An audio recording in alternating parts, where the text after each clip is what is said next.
Hi everyone. आज मैं एक ऐसे करियर के बारे में बात करना चाहता हूँ जो बहुत ही इज्जत वाला करियर है। अगर कोई इंडिविजुअल चार्टर्ड अकाउंटेंट बनता है तो उसके पीछे उसके टीचर्स का भी योगदान होता है।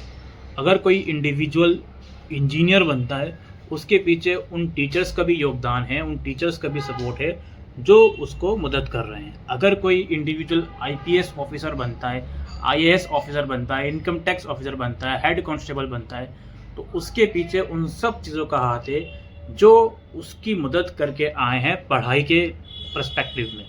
चाहे उसने ऑनलाइन लेक्चर्स लिए हों, किसी भी मोड में लेक्चर्स लिए हों, एक टीचर ने उसको गाइड ज़रूर करा है कि भाई ये सिलेबस है, इस तरीके से पढ़िए। उसने पढ़ा तो जाके उसका वो एग्ज़ाम क्रैक हुआ और वो अपनी पोस्ट पर पहुंच पाया। कहने का मतलब ये है कि मैं बात कर रहा हूँ टीचिंग में करियर बनाने का। अब ये बात सुनकर काफ़ी लोगों को ये लगेगा कि मैं बात करूँगा ग्रेजुएशन कर लो, बीएड कर लो, सीटेट क्लियर कर लो, मास्टर्स कर लो, फला कर लो, नेट एग्ज़ाम कर लो। मैं इससे थोड़ी अलग बात करने आया हूँ। मैं बात करने आया हूँ आज के टाइम पर ऑनलाइन टीचिंग के जो क्रेज़ है उसका। आप इंटरनेट पर जाकर देखो कि ऑनलाइन टीचर्स को कितना ज़्यादा सपोर्ट मिलता है और उन्होंने अपना करियर टीचिंग से शुरू करा था और आज के लेवल पर वो कहाँ पहुँच गए हैं। ये बात मैं कहने आया हूँ। मैं इस वीडियो में आपको सिर्फ इतना मोटिवेट करने आया हूँ या इतना इन्फॉर्मेशन देने आया हूँ कि अगर आपको टीचिंग लाइन में ज़रा भी इंटरेस्ट है तो आप अपनी जो क्वालिफ़िकेशन पे काम कर रहे हो वो करते रहो, उसे नहीं छोड़ो। आपको ग्रेजुएशन करनी है, फिर बीएड करना है, फिर गवर्नमेंट एग्ज़ाम की प्रिपरेशन करनी है, बहुत अच्छी बात है, आप लोग करते रहिए, तैयारी करते रहिए। लेकिन एट द सेम टाइम आपको ये भी समझना पड़ेगा कंपटीशन बढ़ रहा है जी। ज़रूरी नहीं है कि आपने बहुत अच्छे से मेहनत करी है आपकी जॉब लग ही जाएगी। ये यहाँ पे डिमोटिवेशन वाली कोई बात नहीं है, ये वहाँ पे लॉजिकल बात मैं इस वीडियो में कर रहा हूँ कि भाई मान लीजिए 1000 वैकेंसीज DSSB में PRT की निकली हैं और अप्लाई करने वाले 10,000 हैं। 10,000 का तो होगा नहीं, जाहिर सी बात है। अब उन 10,000 में मान लीजिए 2,000 सीरियस कैंडिडेट्स हैं, तो बाकी के 1000 कहाँ चले गए? 1000 का हो गया, बाकी के 1000 कहाँ जाएंगे जी? वो अगले साल के लिए वेट करेंगे। तो कहने का मतलब ये है कि आप लोग अपनी जो भी प्रिपरेशन कर रहे हो, जो भी कोर्स में इन्वॉल्व हो, वो रहिए, लेकिन साथ साथ आप लोगों को एक अब चीज़ शुरू करनी पड़ेगी, वो है वीडियो क्रिएशन।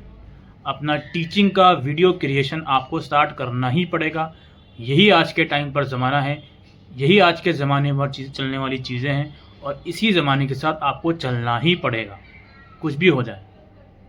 अब मिसाल के तौर पर आपको पॉलिटिकल साइंस में इंटरेस्ट है, तो आप लोग क्या करें, पहले रिसर्च करें कि पॉलिटिकल साइंस के लेक्चर्स यूट्यूब के ऊपर किस तरीके से चल रहे हैं, किस टाइप के लेक्चर्स चल रहे हैं। आप उस टाइप से लेक्चर्स बनाना शुरू कीजिए।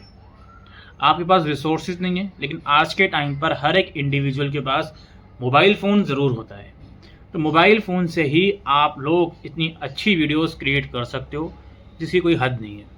आप सीखिए चीज़ों को, वीडियोस क्रिएट करना यूट्यूब से सीखिए, किस तरीके से वो क्रिएट करी जा सकती हैं। आपको बहुत सी वीडियोस मिलेंगी और बहुत सी हेल्प आपकी होगी। मैं ये नहीं कह रहा हूँ कि आपके माइंड में ये चीज़ आ गई वीडियो क्रिएट करनी है तो अगले दिन ही आपने वीडियो डालनी ही है, नहीं। पहले आप चीज़ों को सीखिए, समझिए। जितना टाइम आप अपनी एजुकेशन क्वालिफिकेशन में लगा रहे हो उसका कम से कम 5-6% तो आप यहाँ पर भी लगा सकते हो जी सीखने में। और जब आप सीखने के बाद कुछ चीज़ करोगे तो बहुत ज़्यादा अच्छी होती है वो। एक तो ये होता है कि भाई हमारे माइंड में आ गया कि यार वीडियो क्रिएट करनी ही है, तो हम अगले दिन से ही नोट्स प्रिपेयर करना हमने शुरू कर दिया और फोटो क्लिक करके वीडियो बनाना शुरू कर दी। ना तो हमने वीडियो क्रिएट कैसे करते हैं उसके ऊपर कोई रिसर्च करी। एक तो ये तरीका हो गया। दूसरा तरीका क्या हो गया भाई, हमारे माइंड में आया हाँ जी मुझे वीडियो क्रिएट करनी है, लेकिन उस पर पहले मैंने रिसर्च करी कि किस तरीके से एक अच्छी वीडियो मोबाइल से बनाई जा सकती है। मेरे रूम में कौन सी ऐसी जगह है जहाँ पर शांति रहती है, अगर वहाँ शांति नहीं रहती किस तरीके से मैं वीडियो से नॉइस रिमूव कर सकता हूँ। तो बहुत सी चीज़ें पहले सीखनी है आपको और उसके बाद उनको धीरे धीरे करके इम्प्लीमेंट करना है। आपका मेन टारगेट फ़िलहाल वही है कि एजुकेशन क्वालिफिकेशन इंप्रूव करना है, लेकिन आप थोड़ा सा माइंड अगर यहाँ लगा दोगे तो उसमें कोई बुराई नहीं है। कोई आपसे पैसे नहीं ले रहा है इस चीज़ को करने के। इंटरनेट आजकल हर किसी के पास है और इंटरनेट से ही सारी चीज़ें होंगी और कोई तीसरी चीज़ की यहाँ पे बात ही नहीं हो रही। थोड़ा सा समय चाहिए आप लोगों का। ऐसा नहीं है कि दिन भर आप फ़ोन में ही लगे रहें, वीडियो क्रिएट ही करते रहें, नहीं, ऐसा कोई नहीं बोल रहा आपसे। धीरे धीरे करके चीज़ों को स्टार्ट कीजिए अपना जो भी प्रोफेशन है आपका टीचिंग का, जो भी इंटरेस्टेड सब्जेक्ट है उसको शुरू कीजिए। अब ज़रूरी नहीं है जो बच्चा जिस फील्ड में है वही उस सब्जेक्ट को पढ़ाए। जैसे फॉर एग्जांपल आप ग्रेजुएशन कर रहे हो पॉलिटिकल साइंस में ज़रूरी नहीं है कि आप पॉलिटिकल साइंस ही पढ़ाओ। अगर आपका मन है कि आप 9-10 वाले बच्चों को इंग्लिश पढ़ाना चाहते हो, मैथमेटिक्स पढ़ाना चाहते हो, तो पढ़ाओ आप लोग। ये सारी कहानी है।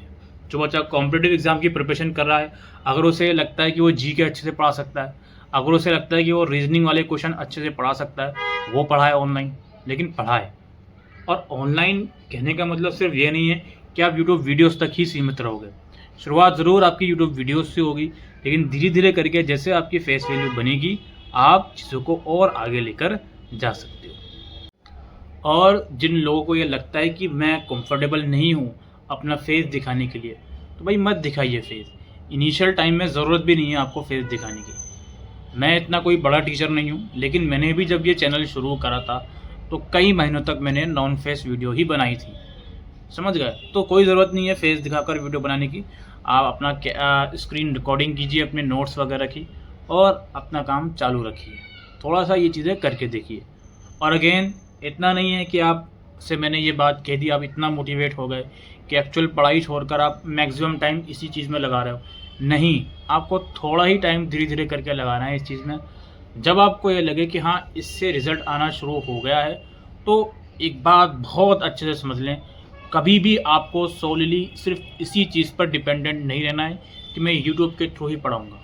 हमेशा से एक बात याद रखिएगा कि यूट्यूब पर जब अगर आप वीडियोस बनाते हो तो हमेशा से आपको आपके माइंड में ये बात रहनी चाहिए, जब भी मैं इस चीज़ के ऊपर ग्रो करूं तो किस तरीके से मैं और अल्टरनेट सोर्सेज जनरेट कर सकता हूं अपनी इनकम की, किस तरीके से मैं कोर्सेज सेल करके पढ़ा सकता हूं, किस तरीके से मैं अपना ऐप डेवलप करके, वेबसाइट डेवलप करके बच्चों को गाइड कर सकता हूं। ये सब चीज़ें हालांकि बाद की बातें हैं, शुरुआती सीढ़ी आपकी यूट्यूब ही होगी, तो इसे आप ज़रूर से सोचें और करने की कोशिश करें।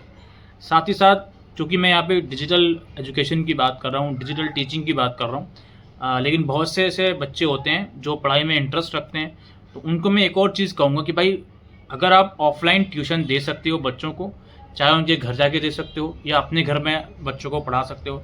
बेशक आप छोटे बच्चों को ही पढ़ा रहे हो, 4th 5th 6th 7th class के, उन्हें पढ़ाओ। आप उन्हें पढ़ाओगे तो आपकी नॉलेज बढ़ेगी, आपका कॉन्फिडेंस बिल्ड होगा और अल्टीमेटली फ़ायदा आपका ही है। इसमें कोई नुकसान वाली बात नहीं है। आलस में मत रहो जी, आलस बहुत बुरी चीज़ है। अगर आलस में रहोगे तो कब ये समय निकल जाएगा आपको पता भी नहीं चलेगा। ये कुछ चीज़ें हैं जो इस वीडियो में मैं आप सभी स्टूडेंट्स के सामने रखना चाहता था। उम्मीद करता हूँ आपको अगर ये वीडियो यूज़फुल लगी हो तो इस वीडियो को शेयर करें। अगर आप ये चाहते हो कि एक यूट्यूब के ऊपर किस तरीके से वीडियोस बनाई जा सकती हैं, एजुकेशनल वीडियोस, तो मुझे कमेंट सेक्शन में लिखकर ज़रूर बताएं। Thank you.